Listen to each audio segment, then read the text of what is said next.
If you're trading in a vehicle that you originally purchased from the same dealership that you're buying your new car from, and on that trade, you got some products, some optional products like a vehicle service contract, aka extended warranty. Maybe you had gap or a tire and wheel plan or maintenance, whatever it may be.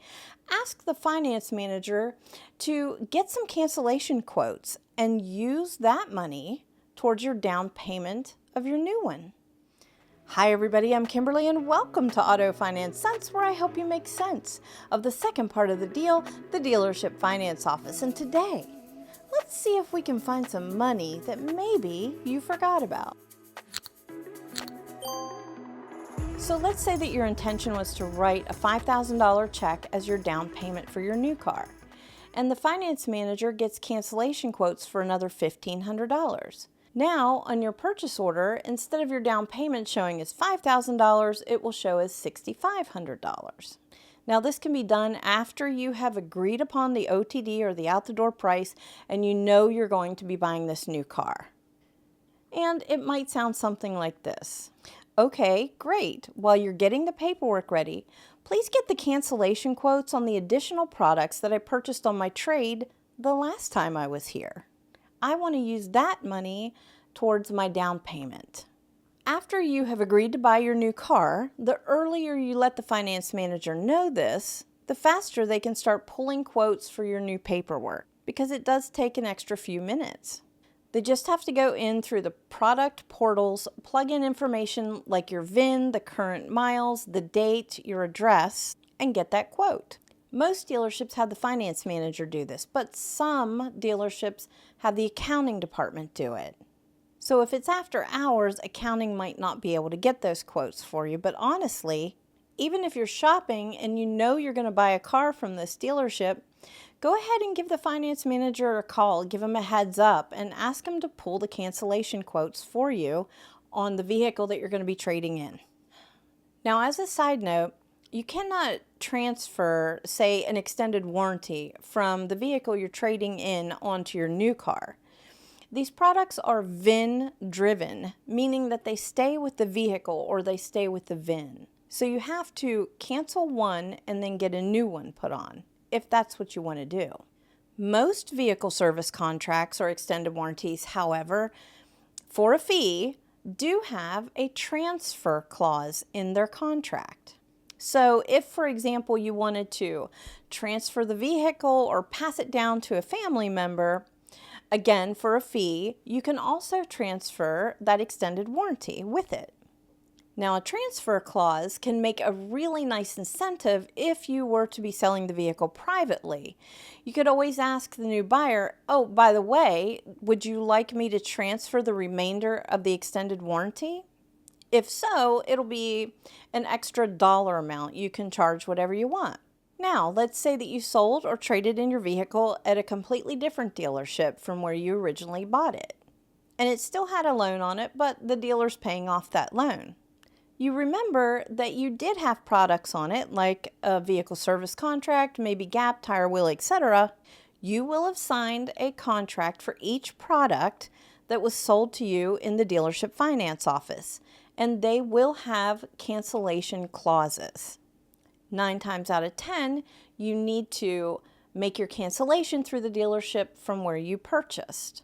Even if you call the administrator that's listed on the contract, they'll probably tell you the same thing, that you need to cancel through the dealership from where you bought them. Now, when it comes to cancellations, there is certain information that you need to provide to either the finance manager or the accounting department. The problem when it comes to finance managers making the cancellations is they often will sit on it. It's not their top priority. Not always, but you, on the other hand, want to get it done swiftly and efficiently. So I always tell people to open a line of communication with the accounting department first. Cancellations can sometimes take up to 8 weeks, so be prepared to check in every once in a while. So when you have traded your vehicle in at a different dealership and purchased your new car, you're going to make a photocopy of your newly signed purchase order or buyer's order. That purchase order has the information that the dealership needs in order to process your cancellation, and it's also proof that your loan was paid off.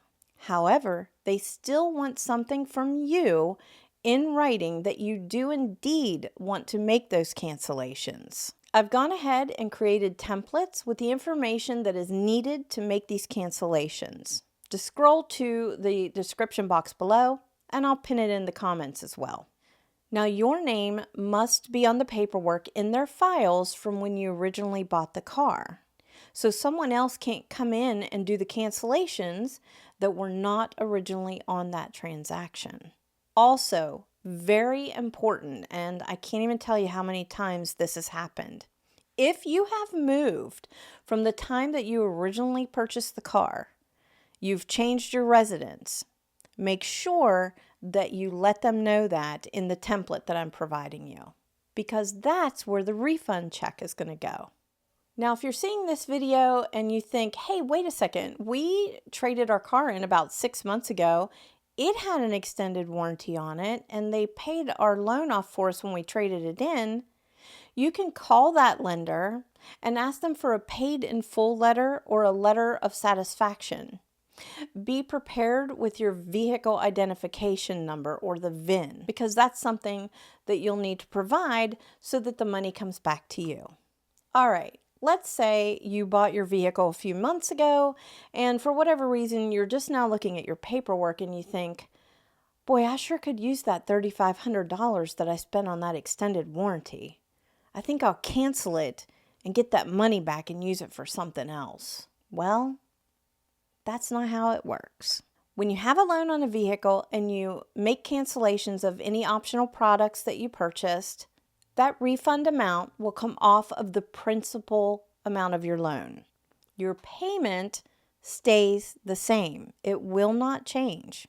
So your options in this case are to either keep the products and their benefits or make the cancellations, which will bring your loan amount down.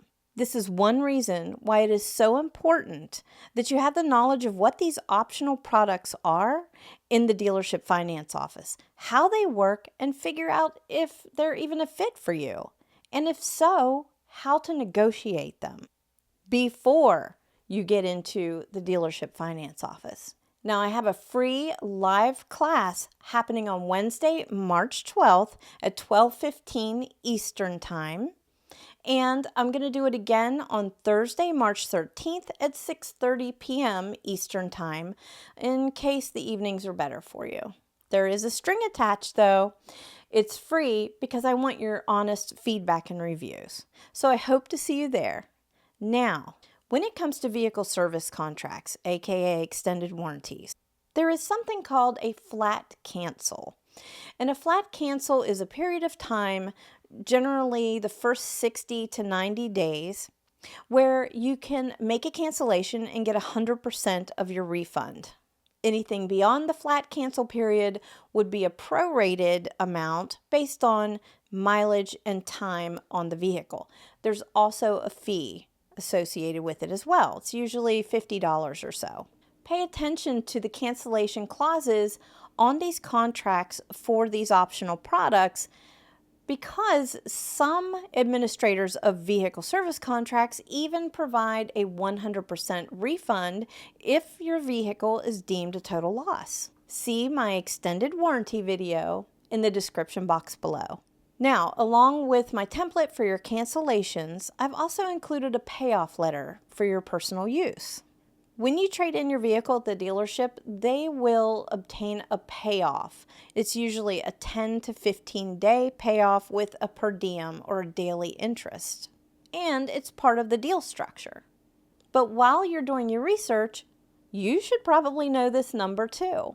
It will have all the information on it that the finance manager needs in order to get that payoff. So why not cut down your time in the dealership and hand the sheet over to them? They have to call anyway to verify, but by you being prepared, it saves you time too. It also shows that you're on your toes, you know what you're doing, and you're not the average buyer. All right, so below, make sure you save your seat for one of my free classes next week. Get your templates if you're making cancellations or need a payoff letter. And also, if you're in the market for a used car and you're also looking at certified pre-owned vehicles, I have a fantastic checklist and guide that is going to help you out so much. It is packed full of information that's going to keep you above average, knowledgeable, and confident. So grab all the goodies, and I hope you have a great rest of your week. Bye-bye.